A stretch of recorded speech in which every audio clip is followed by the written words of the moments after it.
So, ladies and gentlemen, let's give a wonderful Asheville welcome to our Vice President of these United States, Joe Biden.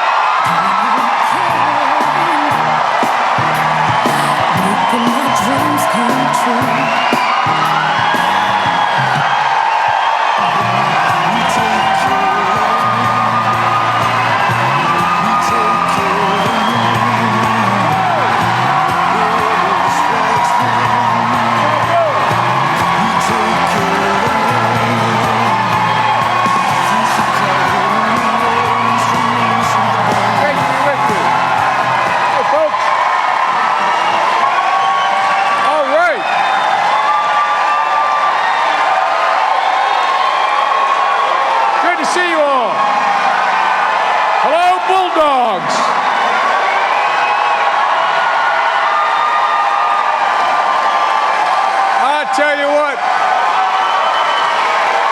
thank you all for being here. I tell you what, every time I come to Asheville, I don't want to go home. What a beautiful place. I want to thank Pat for that introduction. Pat and I are old buddies. We've met before, and it was great of her to do this. And I just want to tell you the truth. I met your chancellor, and we're riding in. I got two senior staff people with me in the limo. And one of them turns to me and says, Chancellor, and the chairman of the board is here as well, Madam Chair, and says, you know, God, if they had a liberal arts state university in a place like this where I was, I wouldn't have gone where I went. And so please all have a seat. If you have a seat, take a seat. Ladies and gentlemen, I want to, with your permission, invite two of my friends to come up on stage with me. I know you've already met with them, but I'd like the Lieutenant Governor Walter Dalton to come up if he's willing to join me. And Congressman Heath Scholler.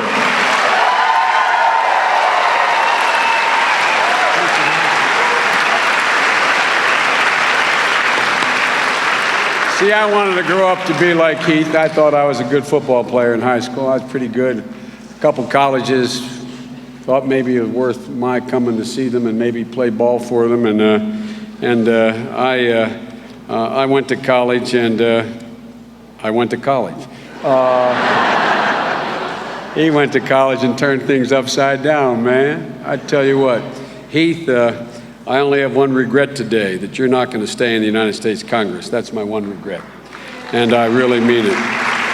Look, this is a busman's holiday for you guys, but it's really a busman's holiday for our mayor. Mayor, where are you? Madam Mayor, where are you sitting? Good to see you again. Great to see you. You've been a good friend. Thank you. The president sends his regards, for real. Asked me to send you regards. And by the way, I notice up there, 2012, 44, 1, 44. I just want you to know my number is 47. So you got 44 and 47 up there, you know what I mean? Now, we got it right in my shop. We don't have to worry about anybody yelling. Well, anyway, they yell Obama Biden, and that's the way it should be. But the other team, anyway, I don't know. Look, before I get started, and you don't want to get me started, but before I get started, I want to remind you again what you reminded a number of times. And by the way, there's a couple hundred people in the overflow hall here. I apologize for them not being able to get in, but I hope they can hear me, and I want to thank them again for being here and staying here. But you know, as I told them, October 12th is the last day you can register. And you all know about close elections in North Carolina. You know about close elections. I go back to Senate races where close elections, and I go back to our election last time, how close it was here. And so, folks, if you're not registered, we have folks with clipboards on the way out who can get you started in the process. And if you know anybody who's not registered, get their phone number to us. Give it to the folks outside. We will move to try to get them registered. This is going to be very close because, and you know, folks, we win North Carolina, we win.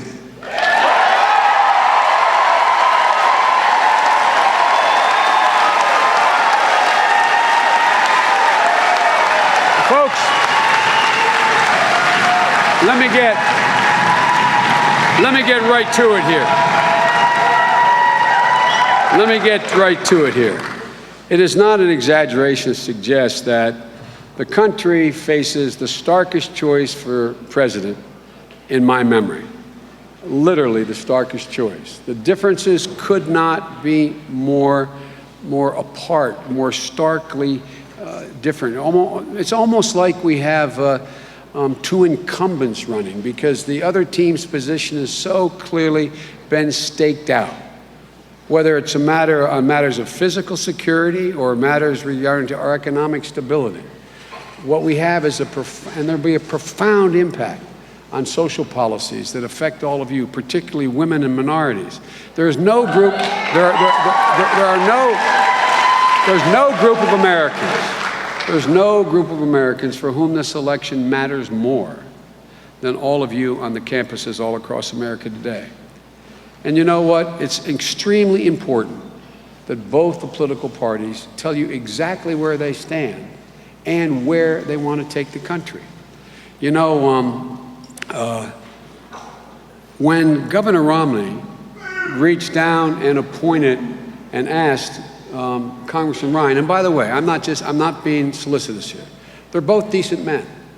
They both are good family men, and they both are obviously good husbands. But there's where the differences end among us. Their view, no, I'm serious, their value set and their vision for America is starkly different than Barack and me.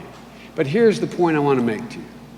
When Governor Romney reached out and asked Paul Ryan to join him, all of a sudden, those vague assertions that Governor Romney had been making up to now, they took on clarity. It became absolutely crystal clear.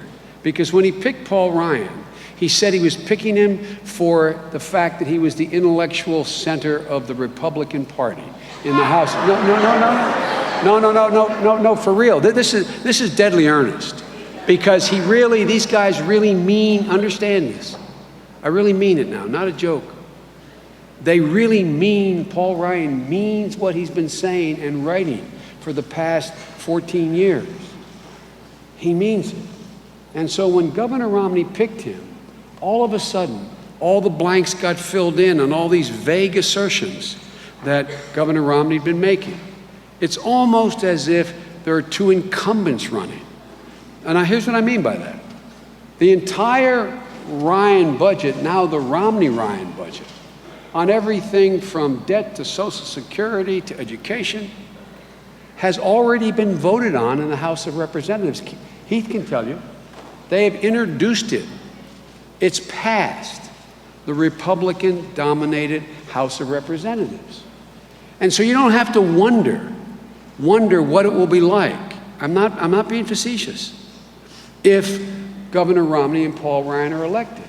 Because what they've laid out starkly in getting the votes they get in the Republican House is what Governor Romney wants to do, quote, from his perspective, for America.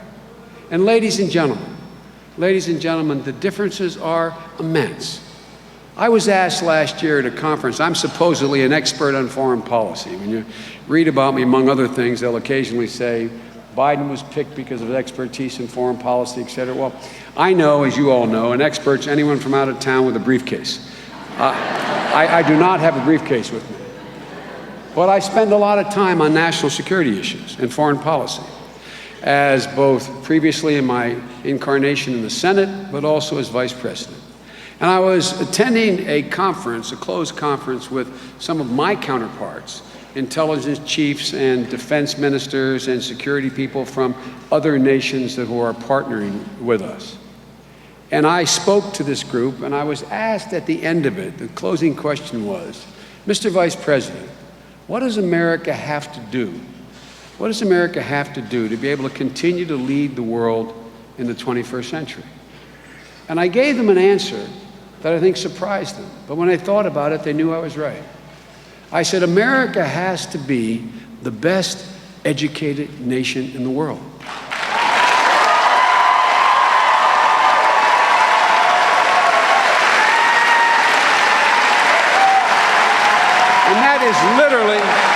literally true.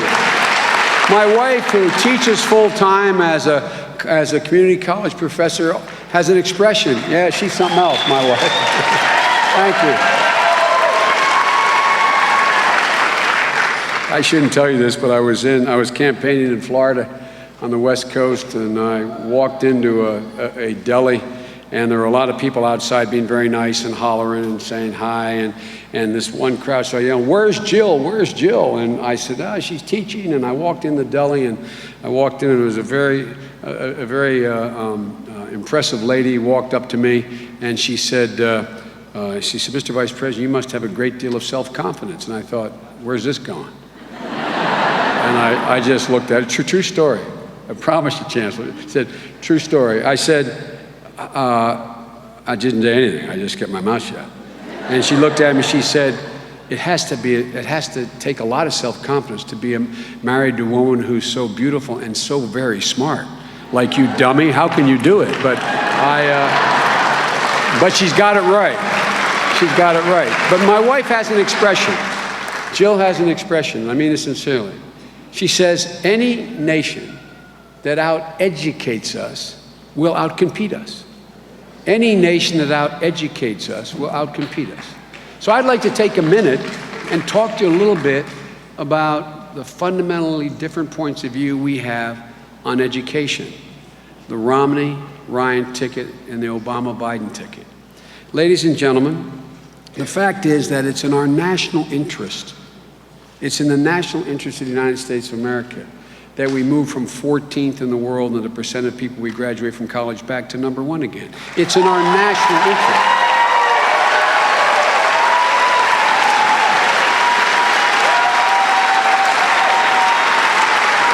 It's in the interest of our physical security as well as our economic well-being. So we set a goal.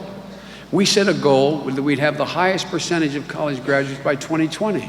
That's why we've worked so incredibly hard to see to it that every qualified young woman and young man in America has access to college regardless of what neighborhood they come from. Again, it's not just about equity and fairness. It's about security. It's about security. It's about America's future. 6 out of 10 jobs over the next decade are going to require a certificate or degree beyond high school. 6 out of 10. We can't compete unless we are better educated. 4-year colleges, community colleges, special training certificates. That's why we've teamed up with community colleges to help train American workers in the skills that those companies are going to need. Because we already have 600,000 jobs out there waiting. We don't have qualified personnel to take them in advanced manufacturing. That's the case today.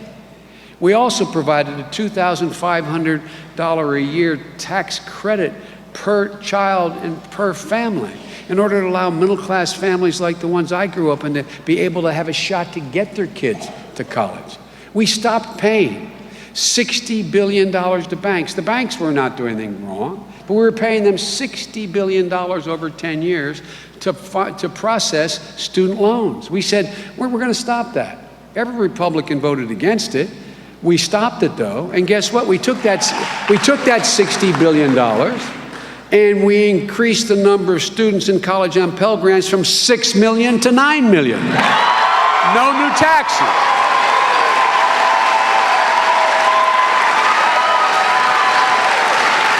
And because I know, not just from statistics, but from my own personal experience, that the average graduating senior is going to get a diploma and a $25,000 bill. And I'm told here, though, in Asheville, you have the lowest percentage of debt of college graduates. We want to get the rest of the country like you all.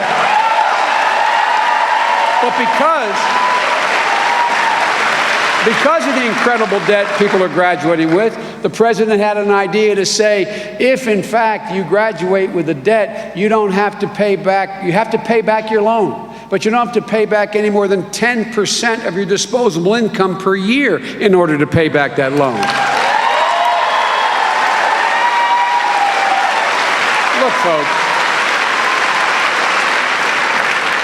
Jill and I and Michelle and Barack, and I really mean this sincerely, we have we have something in common. We know none of us would be where we are today. None of us would have the opportunity to stand before any of you had it not been for loans. Oh, thank you. Had it not been for loans as well as scholarships. No chance. None.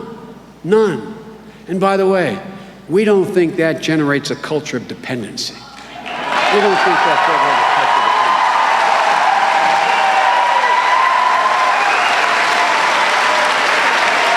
So here's what we've done.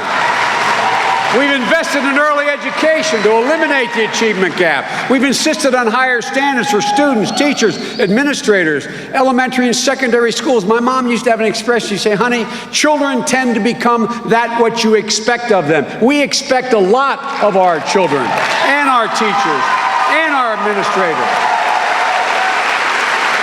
The reason why we'll meet that goal, the highest percentage of college graduates, is because we're improving secondary, elementary education. For Romney and Ryan, public education, access to college is literally an afterthought. Think about it. I'm not being facetious. It's an afterthought. As a matter of fact, it's worse than an afterthought. Ryan and Romney's budget makes massive cuts in education. $4.9 billion a year in special education, elementary education, and secondary education, knocking 200,000 children out of early education, eliminating the $2,500, this is on the record, eliminating $2,500 tax credit for your families, cutting Pell Grants by $1,000 a year for those 9 million students. God knows how many will have to drop out. Ladies and gentlemen, eliminating the 10% cap. They want, once again, to make the banks the arbiter, the middleman in the student loans, raising the cost to the government $60 billion over 10 years. Where do you think they're going to go to find that money? Look, the Romney-Ryan budget doesn't do anything for education, but it sure does a lot to it. It exacts a very heavy price. Look, it literally mortgages our position on the future. And their position on the national debt does the same thing. If you listen to their convention, they had that big clock up there with the national debt, and they talked about the urgency, and it is an urgent problem. We've been trying to solve. We've already cut $1 trillion in the long-term debt, but it's an urgent problem. But guess what? They tell you it's urgent, but they never once tell you how. They never once mention how they're going to deal with that problem. At the convention, I said they acknowledged that the president was dealt a difficult hand in the recession of 2008. But if you listen to them, you'd think, my God, in September 2008, this recession dropped out of the sky, boom! All of a sudden, where did it come from? How did it happen? I'm serious. Think about the way they talk about it. It's like, how did it happen? I have 4 beautiful granddaughters. My number 4 granddaughter, she would say, Pop, did Casper the ghost do it? How did it happen? How did it get here? Look, I'll tell you how it happened. The last time these guys were in charge for 8 years, they put 2 wars on a credit card. They refused to pay a single penny for a new entitlement program for prescription drugs, and they added a $1 trillion tax cut for millionaires and billionaires, all unpaid for. These are the facts. The result is, in 8 years, they doubled the national debt, doubled it. The result was they generated the slowest private sector job growth since World War II. And the result is they left us with, on the first week came to office, with $1 trillion deficit for that year because the budget starts in October. And on top of it, they gave us the Great Recession of 2008, which culminated in 8 years of decline of the middle class and crushed them. Look, Romney and Ryan folks who are here are going to, talk about, they're watching, I hope, what I'm saying. What they're going to say is, well, Biden, and this is what Congressman Ryan and Governor Romney said, Biden's always talking the blame game. Look, that's not why I mention any of this. The reason I raise it is, you're all taught by your grandmoms and grandpops when you're kids. You can't solve a problem unless you know what caused the problem. You can't solve a problem unless you know what caused the problem.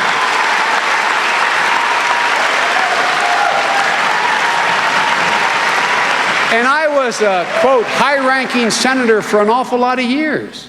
Whenever we had crises before, one team or the other would acknowledge, okay, maybe we have to do something different.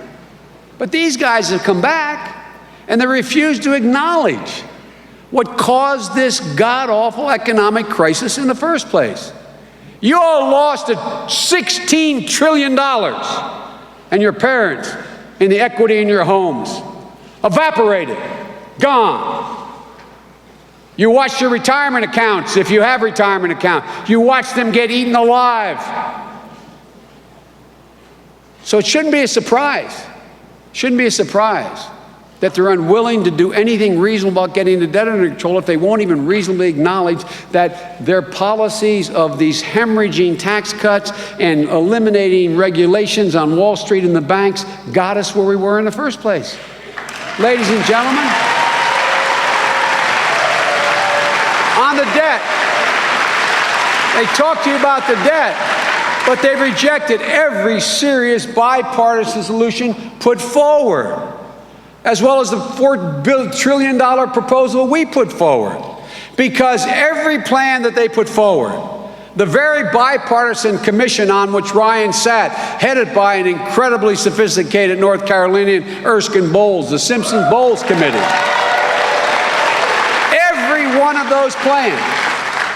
every one of those plans required significant cuts in spending over the next 10 years, but also some new revenues.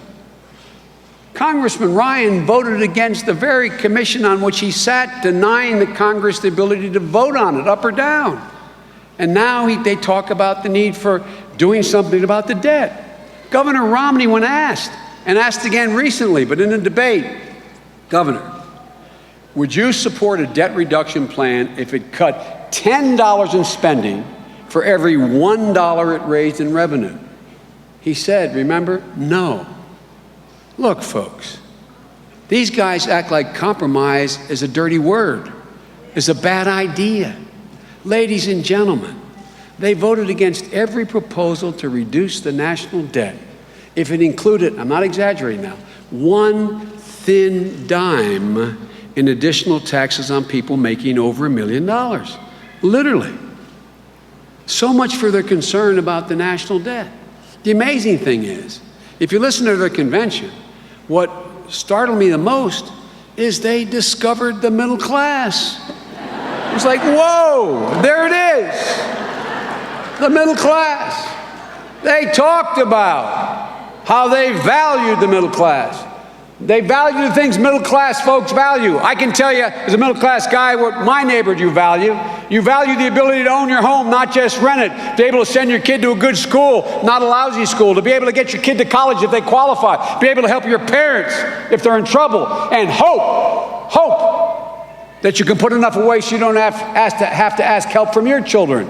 That's what middle class is. It's not a number. It's not a number. So let's look. Oh, they say they value those middle-class values. My dad used to have an expression, his name was Joe, and people come up to him and say, Joe, let me tell you what I value. My dad would say, Charlie, don't tell me what you value. Show me your budget. I will tell you what you value. Show me your budget. I will tell you what you... So let's take a look at their budget. Let's talk about what they're proposing for the American people, for the middle class they value so much. Their budget slashes 19 million people off of Medicaid. And they kind of brush it aside like they're all poor folk. They're not all poor folk. There are millions of children and millions of seniors. It cuts benefits and turns Medicaid from a guarantee. It cuts benefits from folks who, in fact, are on Medicare and Medicaid, most of whom in nursing homes are senior citizens of middle-class backgrounds. It cuts Medicaid for those middle-class families with kids with autism, kids with chronic diseases. What are these folks going to do? In addition, it cuts Medicare benefits. It turns Medicare from a guaranteed system into a voucher program. It slashes Social Security for your generation and won't take the time to take you into it. But the truth is it does. It's all on the beneficiary side. All for what reason? People, when I say this to other groups, they look at me like, well, why would they really do that? Well, they have to do it, folks. They have to do it in order to, in the service of the massive tax cuts they want to maintain and add. Tax cuts that the wealthy didn't ask for. And I come from a very wealthy state. We have the first or second highest per capita income in the nation. I represented for 30 years. Very wealthy folks are just as patriotic as poor folks. Wealthy folks are just as patriotic as middle-class folks. But they didn't ask for these tax cuts. They don't need them. Let me give you an example of what they want to maintain in the interest of time to illustrate it for you. Of the extension of the top 2% tax cut, $800 billion of that tax cut goes to people with a minimum income of $1 million. They don't need the help. They're not doing it. And by the way, $500 billion over the next 10 years goes to 120,000 families. Hear me now? 120,000 families. And on top of that, Romney and Ryan have laid out, clear as day, they want another tax cut for people making over $1 million that averages $250,000 a year, because these guys are, I guess, the job creators. And in the process, there's an outfit called the Tax Policy Center, made up of Democrats and Republicans from former administrations. And they take all these tax plans we all put out and they put them through the ringer. They put them through the econometric models. And here's what this bipartisan Tax Policy Center said. If Romney were able to implement his tax policy, it would result in middle-class families with children seeing their taxes go up $2,000. $2,000 a family. Check it out on the website. Check it out on the Tax Policy Council. $2,000. And ladies and gentlemen, how can that be right? How can you cut another $500 billion off 120,000 families and have tens of millions of middle-class families have to pay $2,000 a year more? The middle class has done enough. They've done their part. It's time to help the middle class, not lay more burdens on the middle class.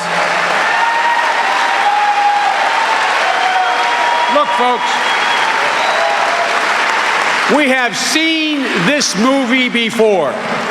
We have seen this movie before, and we know how it ends. The movie, massive tax cuts for the wealthy, turning back the decisions to Wall Street and the banks to write the rules. It ended in a catastrophe for the middle class and the Great Recession of 2008, and we are not going back. The president and I have a different way forward. We are not going back. Just as we're beginning to pull the middle class up, we are not going back.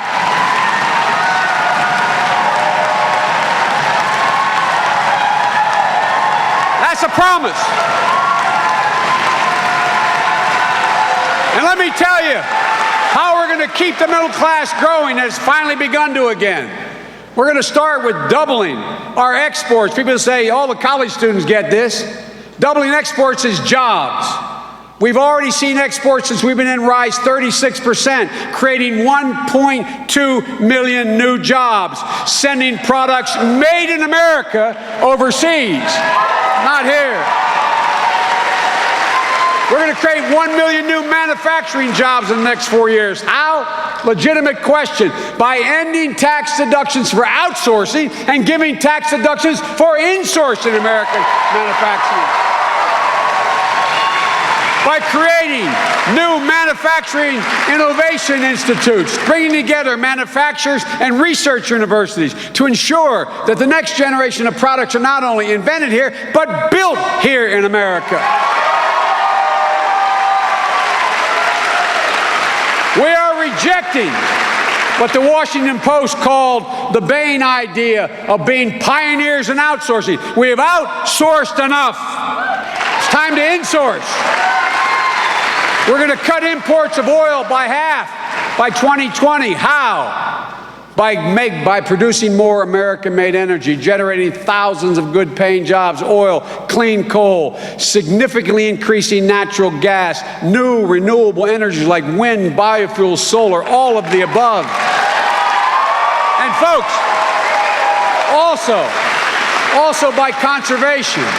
Romney and Ryan argued and voted against our proposal, which has doubled fuel economy for trucks and vehicles by 2025, saving $1.7 trillion and over 12 billion barrels of oil within that period of time. This isn't rocket science. We have the most productive workers in the world. I'm so tired of hearing people talking about the productive workers in other countries. I want them to do well, but guess what? All the recent studies, including the Cambridge study, show that American workers are 3 times as productive as Chinese workers, 3 times as productive. But folks, we got to ensure they not only remain the most productive, but the best trained and most competitive workforce in the world. And here's how we're going to do that. And hopefully some of you graduating college math and science students are going to help by preparing 100,000 additional math and science teachers in the next 10 years, by training 2 million workers for jobs available today with a new $8 billion investment between business and community colleges to train workers for specific jobs that exist right now, but for whom there are no qualified workers. There's 600,000 of them sitting there now.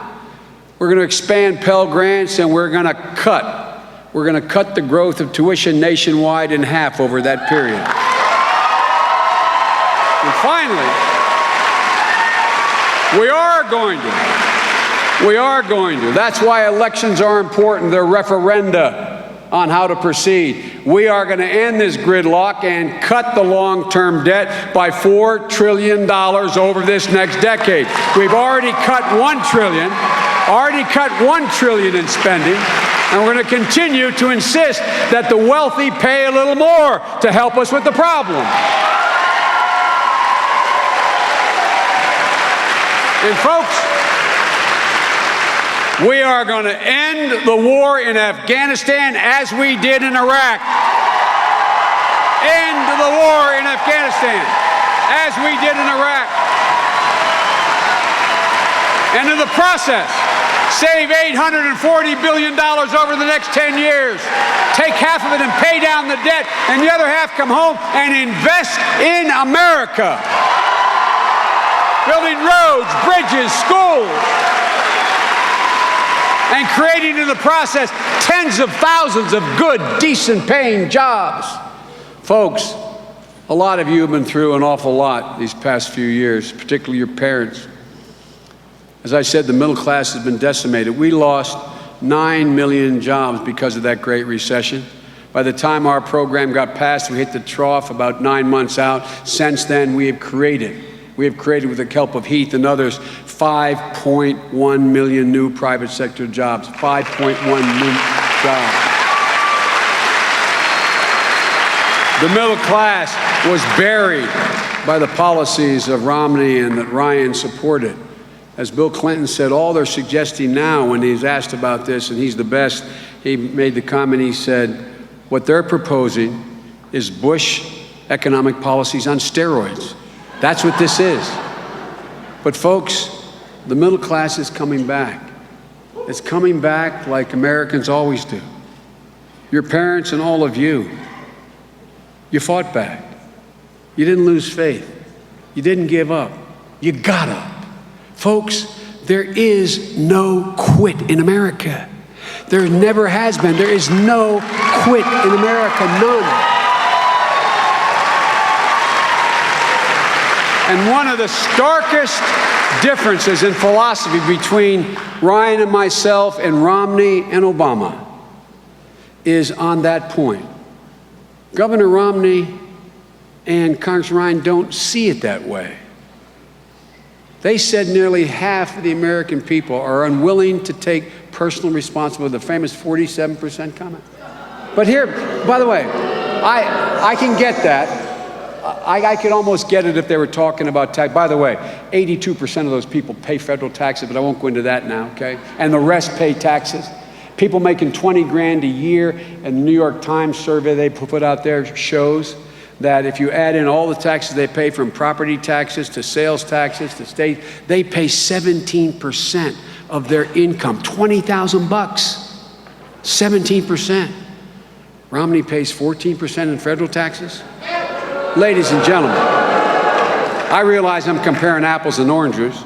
I don't know what all the taxes Romney pays, but guess what? It ain't close. Look, the part that upsets me the most about it, maybe because where I come from, is the idea that these guys actually think people like my mom and dad, my brothers and sisters, the neighborhoods I grew in, that we don't take responsibility for ourselves. I find it offensive. I find it offensive. The idea that we think we are dependent on the government, the neighborhood I come from, they find offensive. And the idea that somehow we are of the view that we feel ourselves as victims, my old neighborhood. Ladies and gentlemen, all their talk about the culture of dependency, about America being in decline. I, honest to God, my word is abiding, I don't recognize the country they're talking about. Not where I live, not the people I know, not in the neighborhoods I come from, not with the people I grew up with, not with the people I meet every single day. We are so much better, so much stronger, so much more responsible than these guys give the American people credit for. It's not even funny. In all my time in public life, I have never seen a presidential candidate with such a profound misunderstanding of the American people. Ladies and gentlemen, America is neither dependent nor is America in decline. And I've got news for Governor Romney and Congressman Ryan. Gentlemen, it has never been a good bet to bet against the American people. Never.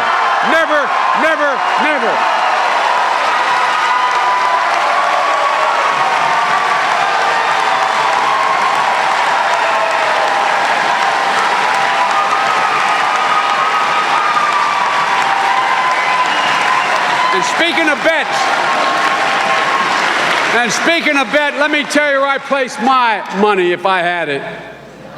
Let me tell you where my bet on. And I mean this sincerely. I'm betting all of you in this post-9/11 generation. I am so absolutely confident that we are better positioned to lead the world than any nation through the 21st century. I am so certain. And the reason I am is because of you, my children, all of you that I see. Like Keith and others, I've been in and out of Afghanistan and Iraq over 20 times. I've been up in those forward operating bases in the Konar Valley. I've been out in the deserts in Anbar province. I've seen these kids. I've seen your generation. You volunteer more than any generation, including the vaulted generation of the 60s when I was in college and graduate school. You are the most committed, well-educated, and most patriotic generation. I think you're going to go down as the most in American history. So, folks, I have absolute confidence about this country. The American people have never, ever let their country down when they've given a half a chance. And led by, I mean this sincerely, led by a generation like all of you. Think of the remarkable, the absolutely breathtaking changes that are going to take place on this campus, Chancellor, and all across America in the next 10 years. You are going to be the generation, not figuratively, that literally finds the cure for cancer. You are going to be the generation that has aircraft flying 25, 30,000 miles an hour, not 2,000 miles an hour. You are going to be the generation the generation that makes the technological breakthroughs where you're going to be able to have 1 trillion calculations per second on computers, fundamentally altering our ability to deal with the human genome. All of this is there. All of this is sitting on the horizon. And I can't think, and I mean this sincerely, of a generation more qualified or more committed to hand these changes over than to all of you. So look, I mean this, and I know you read about me and they put me down the last 4 years, as Heath knows, as the White House optimist. As if my grandpa Finnegan would say, as if I fell off the turnip truck yesterday. I've been there in the White House longer than any have been around. I'm not new to this. No, I'm not new to this. And I can tell you with absolute certitude, I am more optimistic about the chances of this country, irrespective of Barack and me, the chances of this country in the 21st century, than I was when I got elected as the second youngest man in history as a 29-year-old kid, not old enough to be sworn in. I am more optimistic because I know you, and I know what's happening. So, ladies and gentlemen, you will not let America down, and Barack and I will not let you down. And together we will win North Carolina. Together there will be 4 more years. Together the middle class will come back. Together America will once again have the strongest economy in the world for a long time to come. God bless you all, and may God protect our troops. Thank you. Thank you.